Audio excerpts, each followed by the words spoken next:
तो दोस्तों चाइना दिन ब दिन जिस तरीके से एग्रेसिवली अपने विस्तारवादी नीति को आगे बढ़ा रहा है और साउथ चाइना सी के क्षेत्र के अलावा अन्य क्षेत्रों के ऊपर भी अपने कब्जे का प्रयास को मजबूत कर रहा है, तो उसे देखते हुए अब अमेरिका के द्वारा चाइना को काउंटर करने के लिए एक नया स्ट्रेटेजी को अपनाया जा रहा है। रिपोर्टों के मुताबिक अमेरिका अब चाइना को काउंटर करने के लिए अनकन्वेंशनल टैक्टिक्स को छोड़ते हुए कन्वेंशनल टैक्टिक्स की तरफ आगे बढ़ रहा है और इसके लिए अब अमेरिका के द्वारा छोटे आकार के एयरक्राफ्ट कैरियर और सुपर फाइटर जेटों के सहारा लिया जाएगा। दोस्तों आज के इस वीडियो में मैं आप लोगों को बताऊंगा कि अमेरिका अब क्यों बड़े आकार के एयरक्राफ्ट कैरियर से हटके छोटे आकार के एयरक्राफ्ट कैरियरों के ऊपर अपने फोकस को मजबूत कर रहा है और अमेरिका को अपने स्ट्रेटेजी को बदलने के लिए क्यों इतना मजबूर होना पड़ा। तो डिटेल में जानने के लिए वीडियो के आखिर तक बने रहिए और चैनल को सब्सक्राइब और वीडियो को लाइक जरूर कीजिए। तो दोस्तों हाल ही में यूरेशियन टाइम्स के एक रिपोर्ट में जानकारी दिया गया है कि अमेरिका के द्वारा चाइना जैसे देश को काउंटर करने के लिए अपने स्ट्रेटेजी को पूरा बदला जा रहा है, जिनमें लाइटनिंग एयरक्राफ्ट कैरियर और सुपर फाइटर जेट जैसे कॉन्सेप्ट तक शामिल है। रिपोर्ट में यह भी बताया गया है कि कैसे अमेरिका के द्वारा लंबे समय तक अनकन्वेंशनल वॉर को लड़ने के बाद अब ग्रेट पावर के जो कंपटीशन है उसमें अपने आप को रशिया और चाइना जैसे देशों से आगे रखने के लिए लड़ाई के टैक्टिक्स को बदलते हुए कन्वेंशनल वॉरफेयर की तरफ आगे बढ़ा जा रहा है। इवन इसमें यह भी जानकारी दिया गया है कि कैसे अमेरिका अपने कई तरीके के फंडामेंटल मिलिट्री कॉन्सेप्ट और हथियारों के सिस्टमों को भी बदलने का तैयारी किया जा रहा है। दोस्तों अमेरिका के ऐसे टैक्टिक्सों में सबसे महत्वपूर्ण है अमेरिका के एयरक्राफ्ट कैरियर की ताकत। अमेरिका के एयरक्राफ्ट कैरियर असल में मिलिट्री पावर के एक बहुत बड़ा सिंबल भी है और अमेरिका के सुपर पावर बने रहने का सबसे प्रमुख और महत्वपूर्ण हथियार भी है। पर हाल ही के दिनों में जिस तरीके से अमेरिका को काउंटर करने के लिए चाइना और रशिया के द्वारा एक के बाद एक हथियारों के डेवलपमेंट किया जा रहा है, उसे देखते हुए अब अमेरिका अपने टैक्टिक्स को और इस तरीके के हथियारों के टेक्नोलॉजी को भी बदलने का इरादा बना चुका है। दोस्तों चाइना और रशिया के इन टैक्टिक्सों में चाइना के YJ-18 जैसे एंटीशिप क्रूज मिसाइल जिसका की रेंज 540 किलोमीटर है वो तो शामिल है ही, साथ में चाइना के 1500 किलोमीटर रेंज वाले DF-21D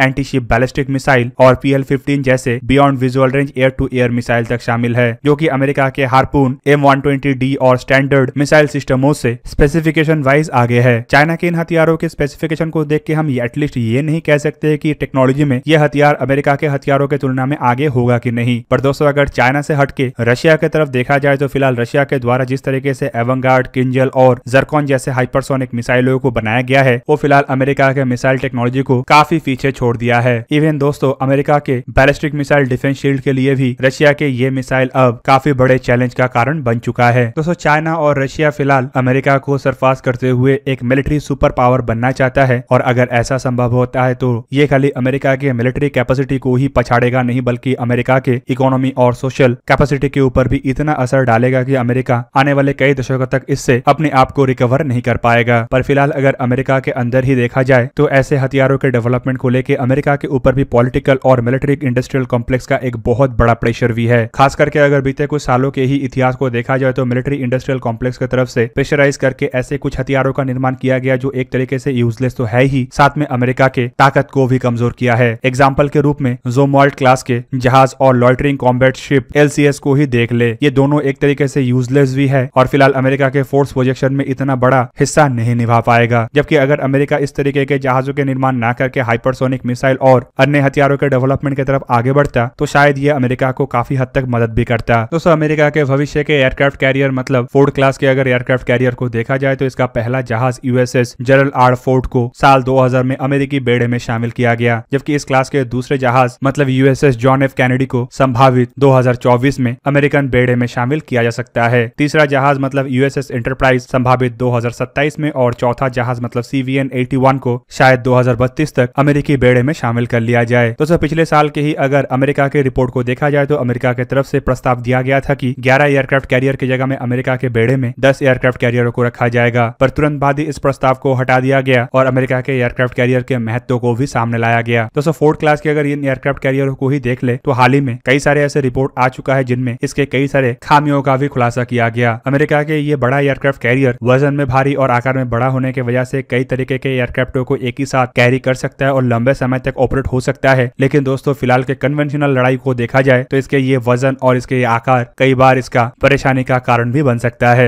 और दोस्तों शायद इसी वजह से माना जा रहा है कि अमेरिका के द्वारा जो अपने टैक्टिक्स को बदला जाएगा इसका सबसे प्रमुख हिस्सा एयरक्राफ्ट कैरियर के आकार का छोटा होना या फिर कहे तो छोटे आकार के एयरक्राफ्ट कैरियरों को ऑपरेट करना होगा। दोस्तों फोर्ड क्लास के अगर एक एयरक्राफ्ट कैरियर को देखा जाए तो इसका लागत करीबन $15 बिलियन के आसपास है और अगर खाली चाइना को थ्रेट करने के लिए इसे साउथ चाइना सी के अंदर डिप्लॉय किया जाता है तो शायद ये एयरक्राफ्ट कैरियर के ऊपर एक बड़ा खतरा लाने जैसा हो सकता है, क्योंकि चाइना के DF-21D जैसे मिसाइल एक बार में अमेरिका के ऐसे एक एयरक्राफ्ट कैरियर को तबाह कर सकता है। शायद लड़ाई के दरमियान चाइना के लिए ऐसा करना मुश्किल हो, लेकिन अगर चाइना के द्वारा पहले वार में ही अमेरिका के कैरियर फ्लीट को तबाह करने का इरादा बनाया जाता है तो इससे अमेरिका को बच पाना काफी मुश्किल होगा। और दोस्तों, इतने बड़े बजट को छोटे से कारण की वजह से रिस्क में डालने से बेटर अमेरिका के द्वारा छोटे आकार के एयरक्राफ्ट कैरियर को ऑपरेट किया जाए, जो चाइना को थ्रेट करने के साथ साथ सी कंट्रोल को भी हासिल कर पाएगा, और अगर इसके ऊपर कोई खतरा आता है तो अमेरिका के लिए इतना बड़ा चिंता का विषय भी नहीं बनेगा। दोस्तों, इस वजह से अमेरिका के द्वारा लाइटनिंग कैरियर कॉन्सेप्ट को आगे बढ़ाया जा रहा है। असल में लाइटनिंग एयरक्राफ्ट कैरियर का जो कॉन्सेप्ट है उसमें अमेरिका के द्वारा छोटे आकार के कैरियर के ऊपर F-35B